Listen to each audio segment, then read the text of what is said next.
Hello everybody, it's the Historical Gamer once again, and today we are returning to Grand Tactician, the Civil War. This is our Let's Play series playing as the Confederacy. We are into the spring of 1863. We have just fought and lost a battle near Columbus, Kentucky, with Joseph E. Johnston's corps. We were about to fight a battle with our left wing against a Union force in central Kentucky last night when I was streaming this. But I lost power at the very start of the battle, and so we are, I guess, resuming immediately after the Battle of Columbus, where the last autosave was run. Now, I figured something out, guys. So we've got like this situation in Kentucky where we've got the left wing on the right with Union armies nearby. Pemberton's corps, which is sort of the center wing in the Army of the Tennessee. Then the right wing of the Army of the Tennessee is pursuing some defeated Union armies into sort of central Missouri. And then we've got Johnson's corps on the Mississippi River dealing with a couple of Union forces over here. So a lot of activity going on in here. Meanwhile, we are preparing for a invasion of Pennsylvania. First things first, we're probably going to have Robert E. Lee and James Longstreet team up to engage the left wing, or I guess it would be the Union's right, but like on our left to secure our left flank, while the Second Corps drives toward Philadelphia and eternal glory and victory for the Confederacy, which will probably result in the surrender of the Union. But something else came up that I just noticed just now. I had been complaining, hey, the Union isn't doing anything. They're not landing any troops behind our lines. They aren't using their amphibious abilities. Well, that appears to not be the case. The Federals have landed an army, the Army of New England, 10,000 strong, in North Carolina. Now, I don't see any ports that they possess. It looks like Fort Macon's garrison is enabling us to hold the Moorhead Fort. I'm not sure if there's any small ports in here. It doesn't look like it. It looks like they might be starving. We have Fort Coswell helping us hold on to Wilmington, at least nominally.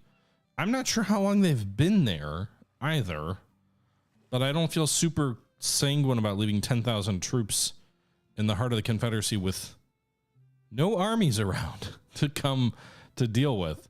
So we may have to figure out where we can pull troops from. You know, the easy answer is possibly the Richmond garrison, but those are all going to be rookie troops.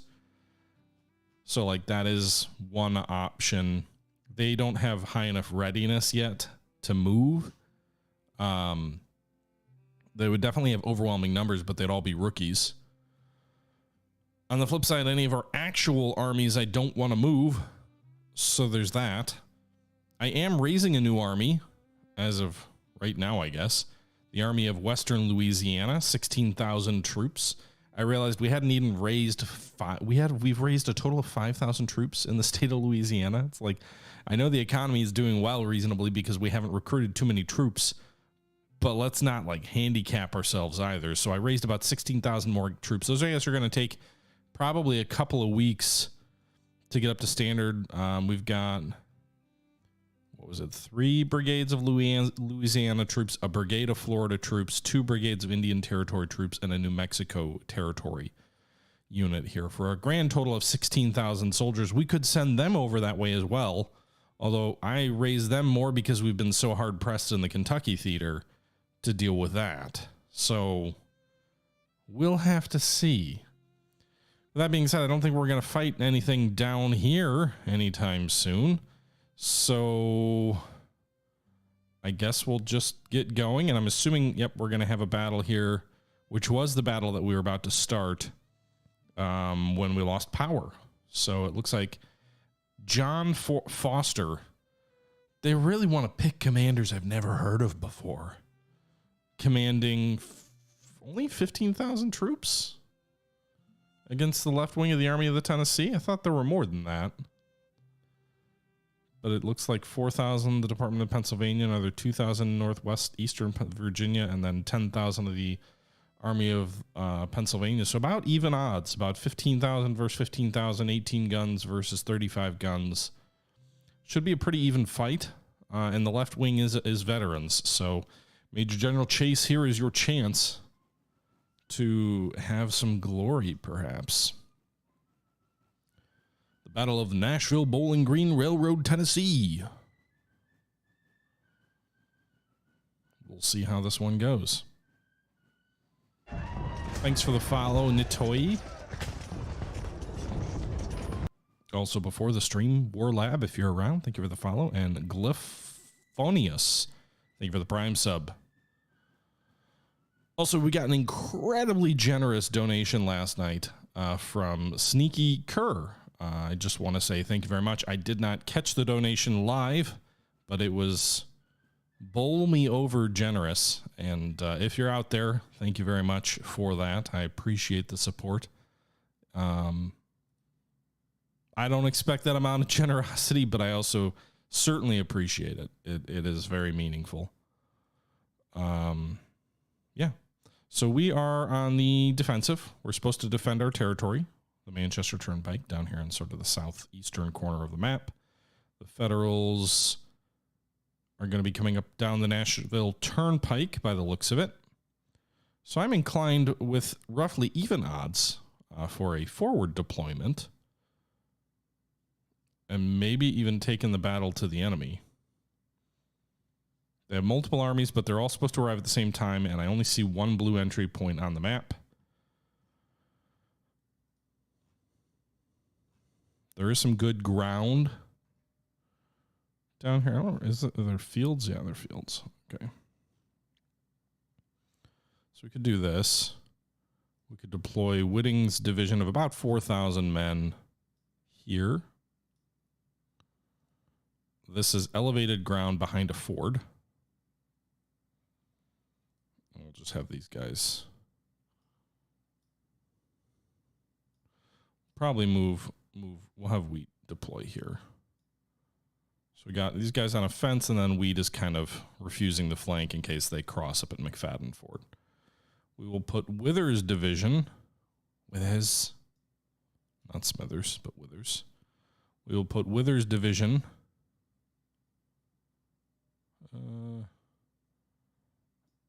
in open ground. Well, we will put parapets here, but we're going to put Withers' division on slightly elevated ground. Let's do this. Let's put LZ here on this hill on the left. We will put Clark here on the right. And then we will put Little out here. Then we're going to deploy this division of artillery, which are all, well, there's one rifle battery. These rifled guns are good for long-range work. Put these rifles here. They should be able to see this bridge and across it, I think.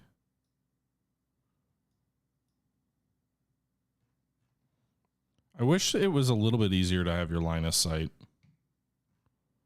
visible for artillery. There's like these very faint lines. All right, so these can pound the open ground here.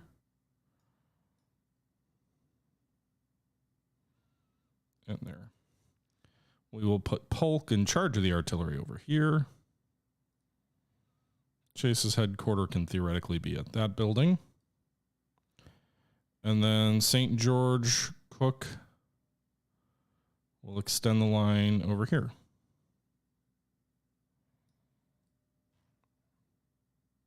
This may not be the best deployment. They definitely could cross up here and then outflank me easily, but I'm going to guess they're going to come down this main roadway. And we'll probably take Cox troops and move them north. I think the main assault will probably be here. To that end, hey, Barnade Co., thanks for stopping by. We're going to go ahead and do, it's right to left, right? Is it right to left or left to right? What way do I drag? Does anybody know? I always forget. Left to right, right to left. I wish it had better instructions on your troops facing. I think it's left to right.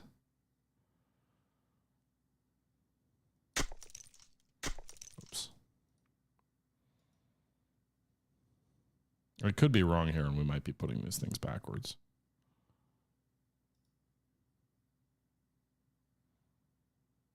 Oh, yeah, Smithers. As in, Simerson is who I was thinking of in the Richard Sharp's series.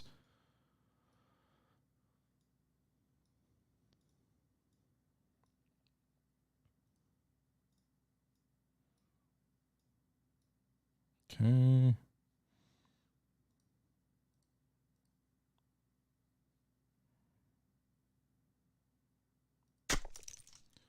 How do you...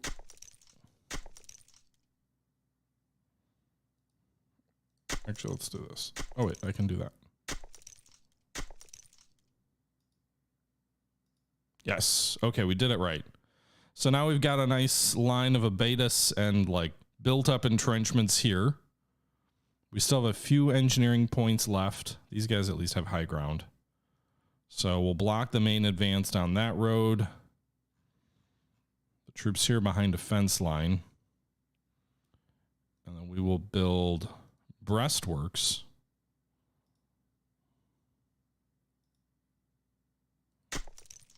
That direction. Here.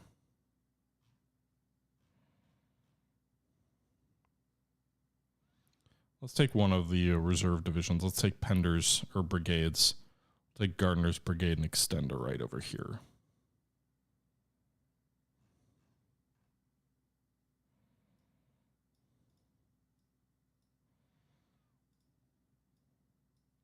Okay. So they're not really part of the same unit, but... And then let's make sure all of our units, because I know you guys, or some of you... I cannot click this unit. Some of you like to butcher me for not using my perks. Units earn perks as they gain experience, and most of my units, I think, have their perks selected. But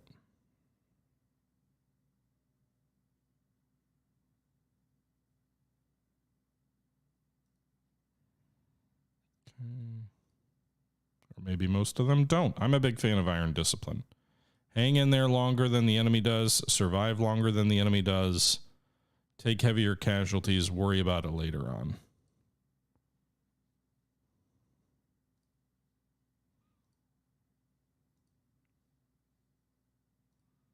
Okay, so everybody's upgraded.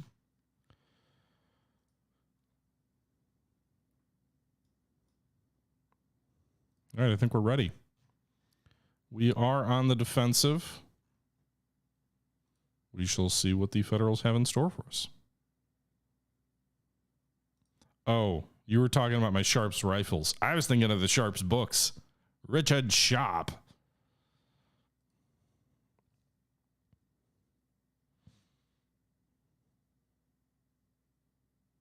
Clarendon arrived. All right, so that's fine. We knew they were coming anyway. That's part of the 15 or 16,000 Federal troops.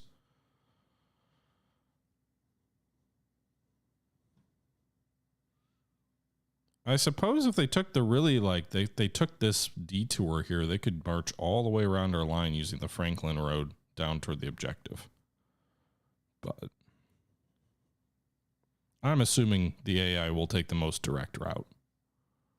And I'm assuming they're all going to come on this one blue spot. But I suppose since the reinforcements did come after the battle, they could deploy anywhere that's not red, I think. So we'll see. Never assume. The enemy is going to do exactly what I wish them to do. Foster arrives. Cannibal. The enemy will do what I say, when I say it. Your bets are going to go around and attack a flank. Probably they might go around after they contact us. I'm confused. The enemy's 2nd Division has marched from the battlefield? What? Are they withdrawing before we even fight?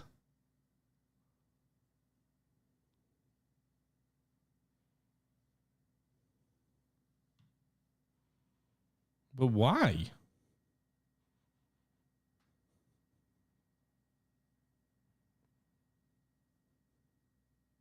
It's no manipulation. I'm telling you, the enemy always does what I tell them to do. Yeah, Red, I didn't lose the internet. I lost the power. My electricity went out last night for like 2 hours, just randomly. In the middle of the night. Got some good use out of my flashlights. Oh, your internet. Okay. There they are, boys. Oh, they are going wide left. Well, I wouldn't want to attack these entrenchments either. That's okay. We've got some nice high ground we can pull back onto. Unless they want to go real wide left.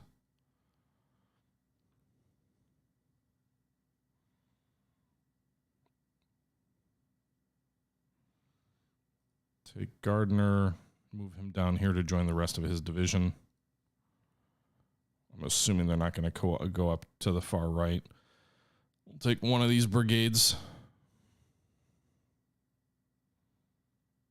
Move him down to block the road. Probably won't get there in time. It'll be interesting to see if they go totally around me or not. Like, are they going to just sprint for the objective? Because that's kind of what it feels like.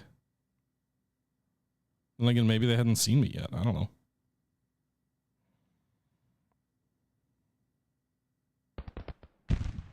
All right, so we're engaging some skirmishers. They're definitely going around the entrenchments, but who can blame them for that? Pender still has the high ground.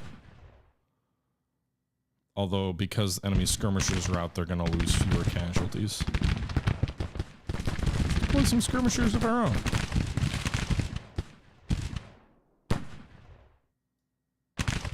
On that roadway, at the very least, they'll slow them up. Maybe they'll fire into the flank of Mower's detachment. Buy me a little bit of time. Force the enemy to deploy.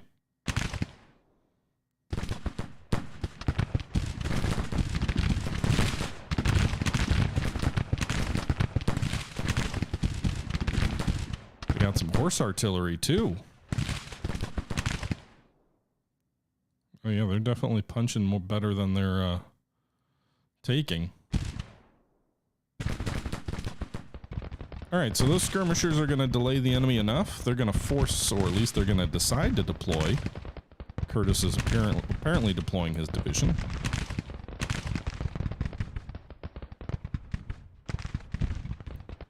So they do still have 16,000 men on the field. 10 left the field. So for whatever reason, there's a single 10-man detachment for something. Let's move this artillery down here onto this little mini... this peak.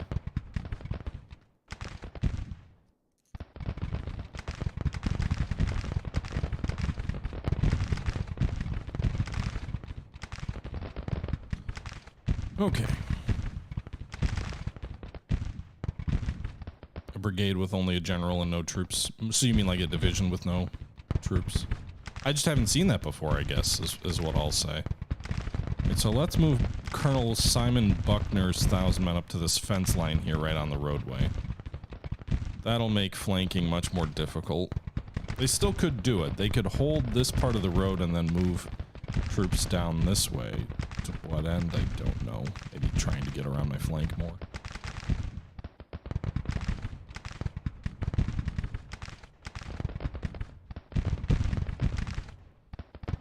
Alright, let's also move Wheat's brigade, because we'll just leave one. We'll move Wheat's division. We'll keep one brigade up in the north guarding the ford.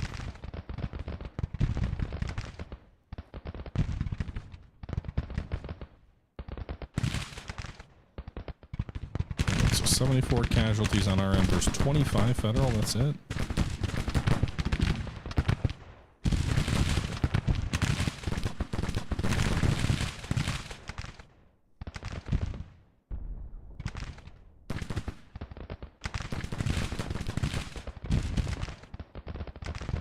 It's just a skirmish with skirmishers. We'll speed things up a little bit. I was right, they'd moved down the main road. They did cut off the main road sooner than I thought they would. Buckner is on that fence line. Gardner's moving in to extend the flank. Ransom's flank.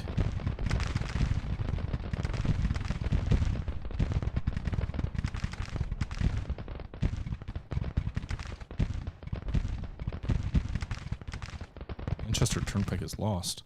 They did move around my entire army. What the what? Okay. Well, we should probably guard from them coming up from the south also, huh?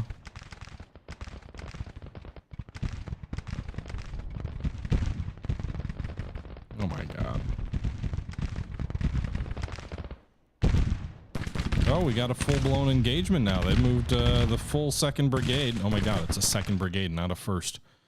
Forward to engage ransom skirmishers.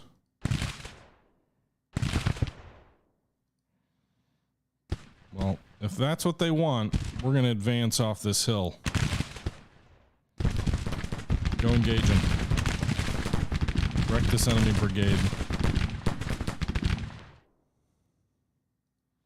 Sure, sure, sure. They broke your skirmishers. That's fine.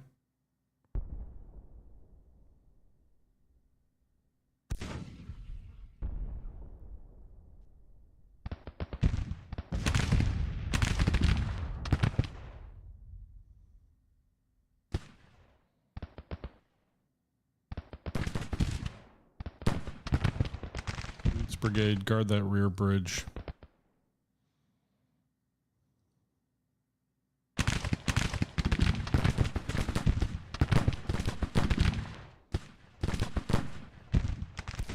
Alright, so they've got to have at least a considerable amount of their strength here. 1,700 men, 2nd Brigade, 1,900 men, and 2,500 men. So 4,400 and 6,100, so almost half their strength is here that we can see on the map.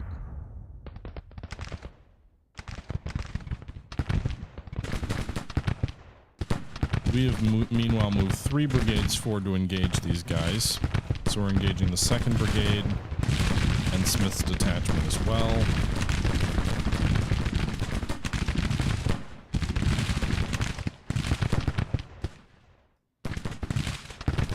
We'll move Gardner's brigade over also.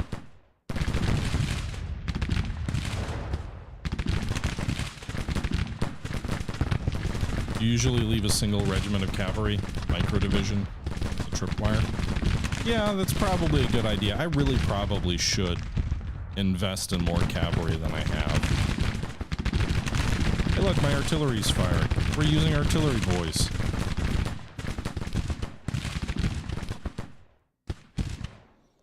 Okay, so we wrecked those skirmishers. Now go wreck the 2nd Brigade.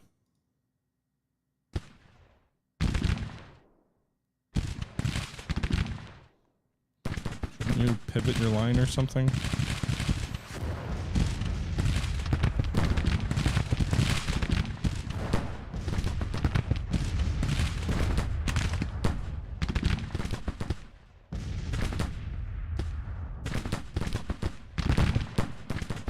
We're going to move 3 brigades against this lone brigade down here. The 2nd.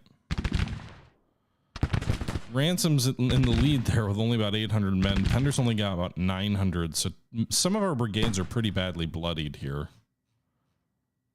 And the Federals are coming up from the south.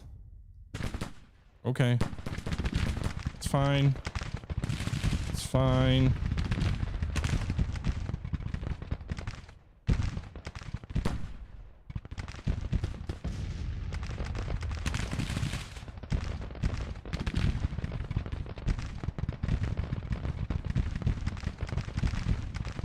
Just guard the bridges.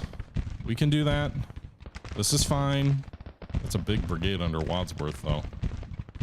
2,600 men and 2,400 men. So that's another that's another 5,000 men just behind us. Don't worry, boys. Don't worry. It's fine. It's fine. Just like we planned.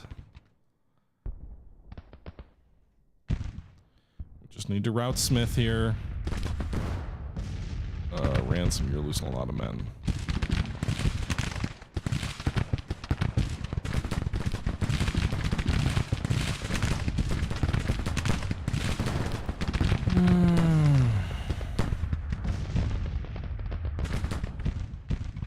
Got a 3rd Brigade? General Abercrombie. Okay, so make it 7,000 men coming up behind me. Again, it's fine. Could you, though, like, deploy actually where I told you to, please? I don't want you to stay in the middle of the frickin'... You're definitely gonna get stuck in the river, aren't you? Move! Also, I love how my commander's on the wrong side of the river.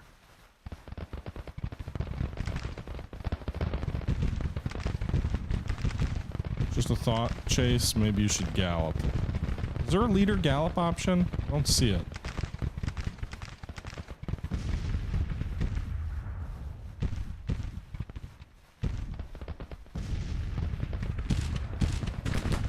Fire at him! Oh, that was a nice volley of 250 casualties, an initial volley against the enemy. We're all like running away and they just turn around and fire a volley at this clump of Union troops. Alright. Buckner, get up there to go help, I guess. Oh shit, there's another brigade? Don't worry, Wheat, you'll hold, right? They're gonna have to cross this bridge as a big clump of troops, right? Shit. Alright, so it looks like that lead brigade did suffer quite a bit at the hands of Adams. Hopefully Chase doesn't get himself captured amongst all these federal troops. Alright, we're gonna pull one more of these brigades out of the trenches and move them south. Clark's 2,000 boys. You're going to pull back Ransom's boys. Oh shit, just order them. Retreat! Get out of there, boys, before you get shattered. Pender's boys are doing okay. We're actually doing pretty good damage to the 2nd Brigade here.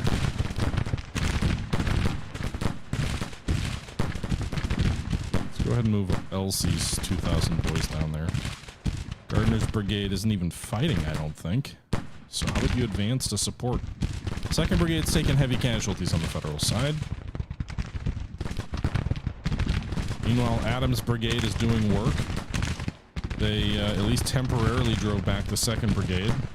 The 2nd Brigade also suffered a few casualties trying to cross that ford. Not as good of a situation for Wheat's brigade. It looks like they did drive back the 3rd Brigade after some melee. It's looking like. I'm not really sure. There's a clump of action down here. Gonna send Buckner's 1,100 boys to go help. Ransom, you get a little bit of a breather. And Clark, I mean, who knows? Looks like Clark drove back this other 2nd Brigade, so. Okay, so both of these brigades appear to have tried to charge across a bridge and it didn't work out for them. For some reason, the federal commanders are on the wrong side of the river now. Looks like they retreated through our lines. But I think we're close to a victory. It's not going to be like a super bloody victory because they basically rushed us before they were able to lose too many men. But it'll be a stinging rebuke.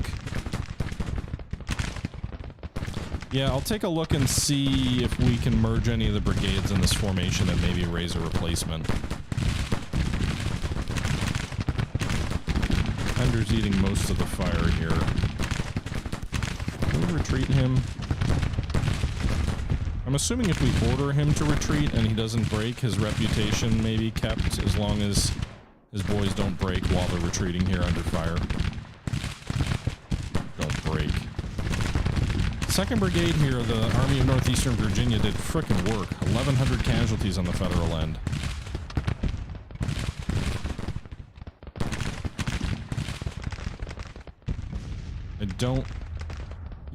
It doesn't even matter that we didn't hold the objective, I guess. It is almost nightfall. So maybe the Federals will try and regroup and go for us a second day. We're basically encircled. Alright, there goes the 2nd Brigade. Use that first battery. Alright, so Ransom and Pender both survived. Despite heavy losses, 40% casualties in Pender's brigade. Ransom less so. I also need more experienced brigade commanders for some of my new brigades, so combining some of these understrength units is probably a good idea. because like we've got, you know, you've got not Pender, but Ransom here is a 5-star old hand commander. And you've got Colonel Adams down here as a 3-star. You've got a 4-star down here at Wheat's Brigade. Like there's some, if we consolidated some units, we could get some decent brigadiers back into the fray.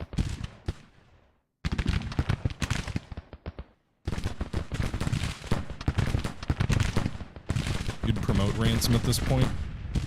Yeah, that's probably a good idea. He's still a colonel. He's probably pissed off. He might Benedict Arnold us soon. I've done all this work. Nobody appreciates me. Wah, wah, wah. Is that really how it works? I mean, we're not talking... We're talking experience stars. These aren't like ranking stars. So, does it... Do they really care? Shadow, thanks for the follow. Be an interesting mechanic, but...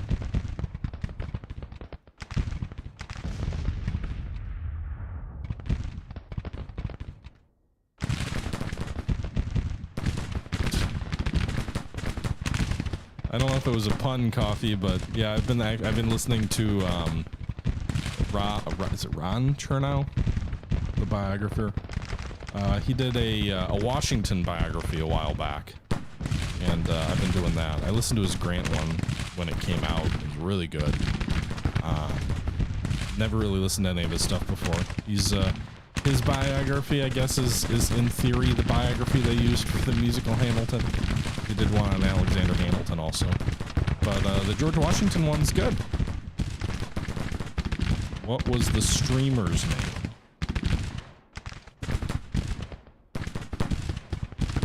I don't know.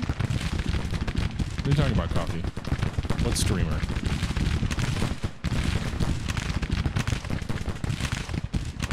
Oh, Ron Chernow. Not a streamer. He did a pretty well-regarded Grant biography not long ago, and he did a Washington one before that. No worries. It's in my bookshop, bookstore, which I have, which I never promote. But in theory, I do have an affiliate bookstore. I think I also promote some stuff on Amazon every now and then. I made a little bit of money on Amazon years ago when I was doing that Cold Water series. And I had some episodes that were like talking about different ship classes and things like that. I was largely pulling from a sub book that was like focused on Soviet subs in the Cold War. And I think like 30 people bought that book through the affiliate link. So I made like 2% of like 20 bucks 30 times. This is a tiny bit of money. All right. So enemies retreating. Yay. Victory for us. Hell yeah, brothers. Another victory for the Confederate cause. I'll have to take a look at that, grenade. I'm not even going to bother pursuing. Abercrombie and Fitch. Minor victory. That might explain why I've got some units where I'm not sure why, but it says like soldiers are unhappy. And I'm like, why? Like, I always assumed it was just generals who didn't like each other, but I guess not. I'll throw it in the chat right after the battle. All right, there you go. So the enemy lost 3,100 infantry. They lost 25 guns. Oh yeah, it was the 1-horse artillery battery. So 3,300 casualties out of 17,000 engaged, and we lost about 1,000 men. So a much better result for us than at that last battle with Joseph E. Johnson. The Battle of Nashville Bowling Green is a Confederate minor victory. And so we get a little bit in the way of good stuff.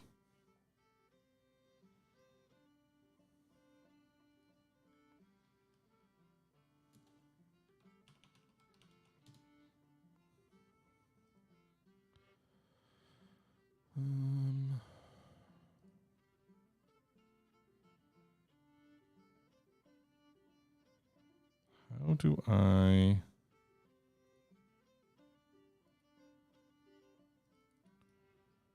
I don't really promote this much, guys, but if you're interested, there's the link. I will say the one cool thing about Bookshop They don't like get you books as quickly as Amazon. And like if you have a Kindle, obviously Amazon's the way to go. But one of the nice things, the books that I put on here are all books that generally I think I've read all of these. All the Civil War books I've read. They're all really good. The Naval Warfare one, I have read all of those too. They're all very good as well. But anyway, so I picked all these out. And the one cool thing about this shop is if you do buy through them, like it's more like if you're into physical books, I think they have an ebook option. But they actually donate, I think, a considerable percentage of their profits, I don't know what it is, to local bookstores to kind of help them out. So that's a cool like idea. Nice, Toa. I haven't played Attila as much as I would like. All right, so the Battle of Nashville, 3,200 enemy casualties, 315 killed, 1,000 captured. We lost 1,000 men, 153 killed, 174 missing. We captured 2,000 rifles, 13 guns. Good for us. The Army of Pennsylvania is fleeing in panic. The Army of Pennsylvania operating in Kentucky. Yay! All right, so these guys should be withdrawing north. The Second Corps did not engage us, so that was a force there that we didn't fight. We could advance toward Bowling Green, having cleared these three armies out in front of us. Let's do a little bit of army management first, though. Let's take a look at some of these units and see if there are any that are very small. Well, this is actually the right wing, so Chase is the left wing. So you can see, obviously, Pender's brigade, only 700 soldiers under arms, so he can merge with a lot of different soldiers. We're probably going to promote Ransom, so let's have Ransom's brigade merge with Pender. Pender's a 1-star. He'll get those troops, and that'll free up Ransom to do other things. Franklin Gardner, so like his Pender 1,400, Gardner 1,600, Buckner 1,000. I usually don't merge units with more than 1,000 troops. Those might be the only ones we need to merge there. But then I am going to raise a replacement brigade in its stead. How about these batteries of artillery? 13, 11, and 11. Good there. Thought we had a couple other really small brigades. 1,000's fairly small. Can we merge them with anyone? Steel has 2 stars. Field has 2, so it doesn't matter who we merge them with.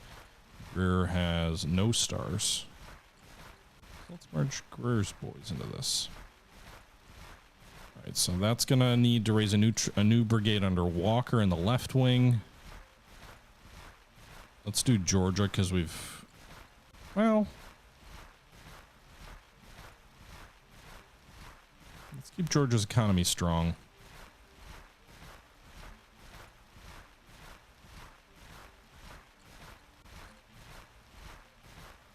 I don't think the New Mexico territory has a very strong economy. Plus, they're kind of in our general vicinity, so let's raise them. Finnegan! Finnegan's brigade! Alright, so we'll raise that unit there, and then raise a 3rd brigade under Cook, or Cock, or however you pronounce his name. Also, Bonham should probably be promoted, although I don't have a lot of corps commander options.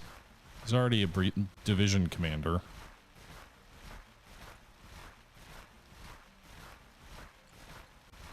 He's under Pemberton. Did we check Pemberton's brigades to see if anybody was small there? They're all fine. Okay. Let's raise another brigade under Cox. And we'll make it a Tennessee brigade because they're really close. So they'll raise quickly. De la Polignac. Okay. Camille Juan Martin de la Polignac. I made up these AJMs. I have no idea what they stand for, but pretty cool name. Give him Springfield rifle muskets. Those are good. And Finnegan, we will give Fayetteville's. And I also did some army management between episodes where I swapped out all those muskets.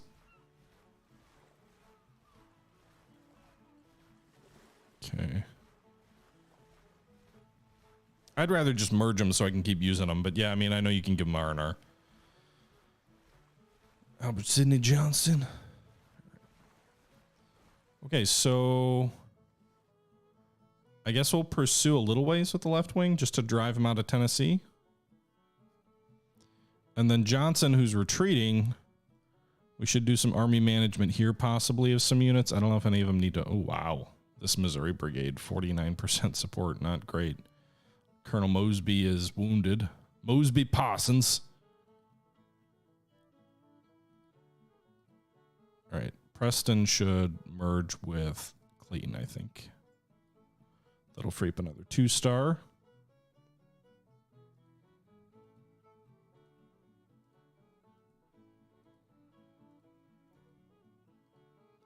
And then Porterfield's forces have barely even fought.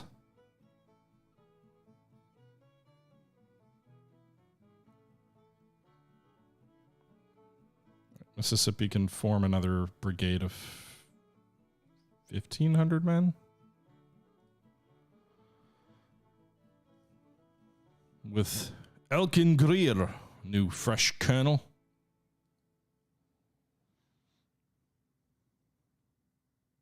So Porterfield is about 12,000 men at Springfield. Then we've got 20,000 men under Johnson. We also did raise all of these fresh brigades over here. Where are they? Where'd they go? We're raising 16,000 fresh men here. The Army of Western Louisiana. Let's also do this. So let's go to the military tab. Officers. All right. Can we filter out dead guys? No. Ready for duty. Yeah, okay. So we have Colonel Robert Ransom. We're going to promote him with his experience stars. He is now a brigadier general. He's still 4 stars. That's wild.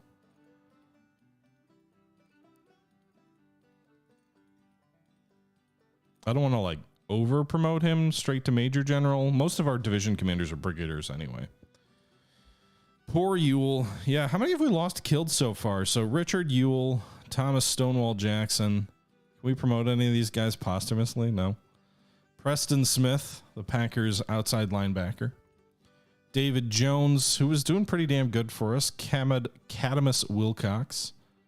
Good Brian, and John McCown. So we have lost 7, either colonels or above. We also have quite a few wounded right now. So John Imbeden is wounded in action. Benjamin Cheatham and Daniel Donaldson are the brigadier generals wounded. We have William Wickman, William Pendleton, John Pelham, Braxton Bragg, the stern disciplinarian, William Hardy, Richard Anderson, Stephen D. Lee. Robert is probably crying in his not grave.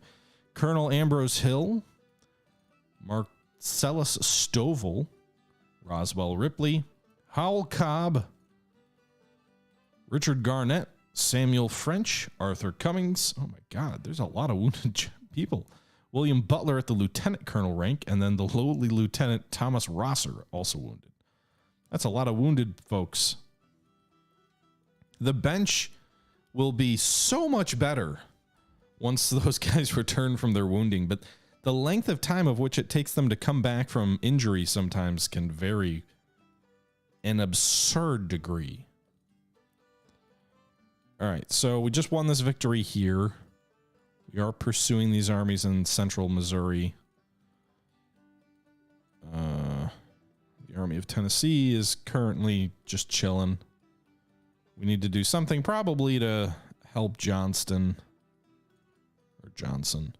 We got to figure out, like, what are we going to do with this Are these guys even moving? Like, are they just sticking here?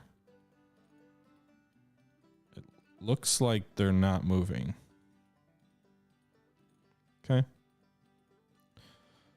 New bonds issued. Now, we just took out another loan of $25 million at 3% interest. And part of the reason we took that loan out is if we go to the weapons tab, you will see, well, these will be ready soon. That'll be nice. We'll have 5,000 Sharps carbines soon. Hell yes. But we also did just place an order somewhere. We placed a construction order for 16 10-pound Parrott rifles. That is going to take 78 days. Good God, Southern Industry sucks. We also placed an order for 10,000 Enfield rifled muskets from England. They will arrive in 50 days. We placed an order for 5,000 Lorenz rifled muskets. They will arrive in 44 days from Austria. We placed an order for 10,000 Fayetteville rifle muskets from Southern factories. They will take 67 days to construct. And we also placed an order for 32 12-pound Napoleons, which will take 60 days to construct. So we have quite a bit of weaponry being manufactured, which really became apparent that we needed it when we were busy recruiting a lot of these new units. I personally am really excited to get these 5,000 Sharps in 16 days. That should allow us to outfit 2 or 3 more cavalry brigades with Sharps carbines. And we saw a couple of battles ago how decisive those damn things can be. Does it show officer casualties in the north? I don't think I have access to that. I mean, it should be part of the game, but I can't see federal officers as far as I'm aware. If I was playing as the north, sure. But yeah, I don't see that as an option. Okay. So, it's March 14th. Weather's getting a little bit better in the east here. We're into the low 40s. The Army is mostly ready to move. PGT Beauregard, the only lieutenant general in the Army, is, by the way, is it still Longstreet? I want to understand this, guys. How is General Longstreet the commander-in-chief of the Confederate Armies? He is a major general. He's not even the most senior of major generals. That would have been Joseph E. Johnston. And PGT Beauregard outranks him. Why? Why is he? Anyway, so the Army of Northern Virginia's headquarter unit is not ready to move yet. Their readiness is low. But the corps are all ready, so we could do like a limited move. Also, the forces at Richmond, once their readiness goes up, I will probably send Felix Zolkoffer's force here. Like, who are these guys? Who are you guys? Have you even fought in a battle, or are you just a major general by luck? Yeah, a major general by luck. Okay, we're going to replace you with Preston. Oh, no, we're not. No, we're not going to do that. That's a mistake. But why can I not replace them with the guy just promoted to Brigadier General?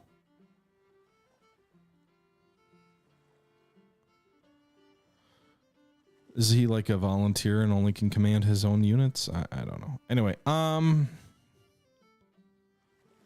prisoner of war camps are overcrowded. We have those will be completing soon. That should help.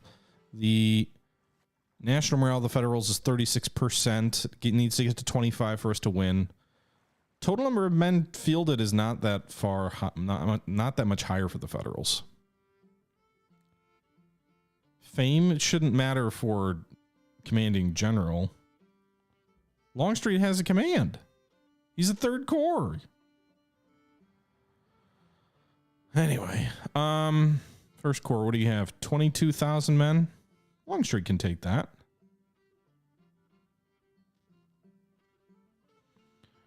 Okay, let's do this. We are going to begin our offensive in the west, or in the east, sorry.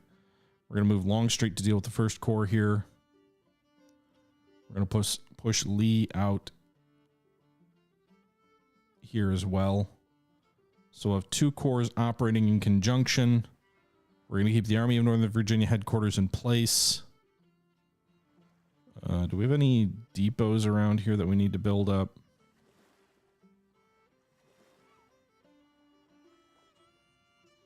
Probably should expand. I don't have the supply reform yet. I'm pretty sure I do.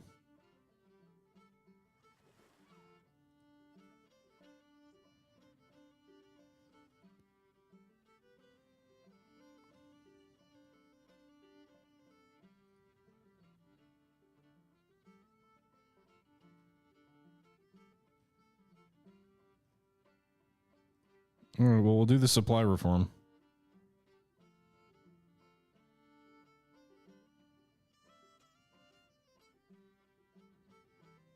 Okay.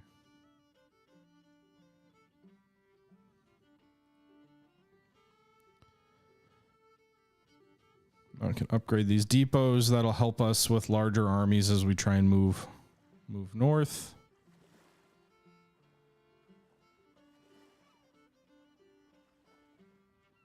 Also, we should probably begin building a new depot, although I'm going to take some of these federal depots, so it may not be necessary. All right. Anyway, so it looks like Lee's going to move first. Longstreet's going to take a couple days longer, so it may end up being Lee's corps that fights. The Confederacy joins the French in Mexico. Texas to send troops. Wait, I didn't think I was sending troops to Mexico. Citizens in the Union are appalled. Yeah, of course they are. What? Okay. I didn't think that was the policy I agreed on. Support Mexican intervention. I thought that meant diplomatically. The European intervention in Mexico is underway as the Union is distracted by the Civil War. The CS government offers official support to the French fighting in Mexico. The French intervention to support the CSA is made possible. Number of recruits in Texas is okay, so I guess we are sending troops to Mexico. Lol. Hey, the war's going so well. Why not, boys? Have at 'em. What do bounties do for me? Morale of serving veterans goes down. Number of volunteers goes up.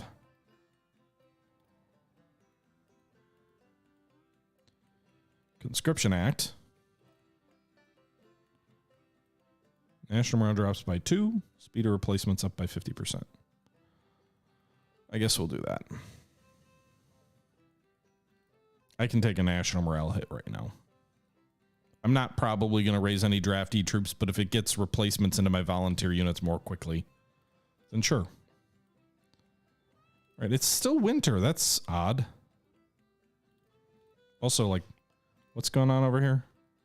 Dan is withdrawing walkers at destination. So, where's the Army of Mississippi going? Is this a new army that I'm going to have to face? No, they're withdrawing, I think. Hopefully.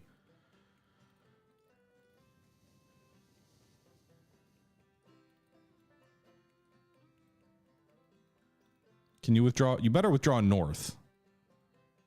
Yeah, okay, they are. All right, we got another battle going here, guys. Oh, shit, this is up here. 13,000 Federals versus, well, for sure the right wing of the army, which is 20,000, so we'll outnumber the Federals here. Oh, wait, this is the right wing. Where the hell are we? So we're down here? The right wing's down here. The Army of Tennessee is 17 hours away. There's no way Pemberton's Corps could march all the way down there in 34 hours. All right, everybody, this seems like as good of a time as any to wrap up today's episode. We've been going for almost an hour. We're about to start another battle, and things looked a little bit better in our previous fight. So hopefully things will go well in this one. But as always, it's the Historical Gamer saying once again, thank you very much for watching, and until next time, I'm out.